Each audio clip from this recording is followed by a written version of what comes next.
Americans from all walks of life, from inside and outside the government, play important roles as peace builders.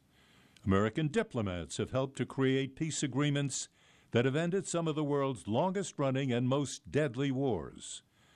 Former Senator George Mitchell, who has worked with the Institute, used the skills of mediation and his personal prestige and persistence to end the long-standing conflict in Northern Ireland. Here is his story.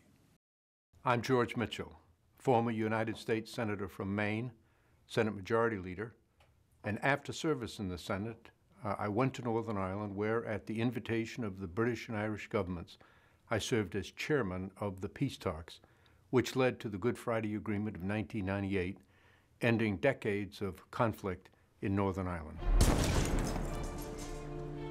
The conflict in Northern Ireland was fueled and conducted by paramilitary organizations on both sides, Catholics and Protestants, nationalists and unionists.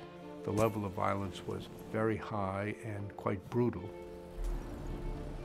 In the mid-1990s, the British and Irish governments concluded that the only way this could be ended was if they cooperated to try to establish negotiations to bring the conflicting sides together.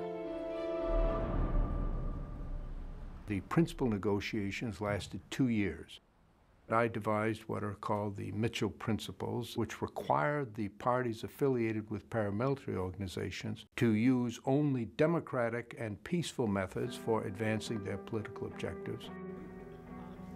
It was very tense and highly uncertain. I was able to establish a sense that this was going to be a fair proceeding in which everybody could be heard, and I think in the end, that's what helped us to reach an agreement. After many years of negotiations, the deadline for a peace agreement came. And it was dramatic that last day. We were up all night. There was very little sleep. The principal unionist party didn't reach agreement until about 4:45 in the afternoon. When the party leader called me, I said, look, I want to vote right away. I'd learned as Majority Leader of the U.S. Senate, when you get the votes, you vote. If you delay, something bad might happen. We assembled at 5 o'clock, and the parties all made clear their assent to the agreement. And so finally, peace came to Northern Ireland. The most difficult obstacle to overcome is the lack of trust. You can rebuild buildings, you can replace vehicles, you can put bridges back up.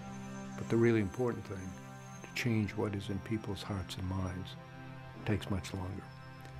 It takes generations who didn't see innocent members of their family blown up by a bomb just because they happened to be in the wrong place at the wrong time. It's hard to restore trust, easy to lose it. It isn't there yet in Northern Ireland, but it's on its way. Hope and opportunity are essential to political stability and peace in every society. Whatever people's differences, they want the same thing. They want to get their children off to a good start in life. They want to have a chance for a decent job. And so what is necessary in all of these conflict societies is to create a sense of hope, a vision, possibility for the future. Without that hope, without that opportunity, peace is in peril everywhere.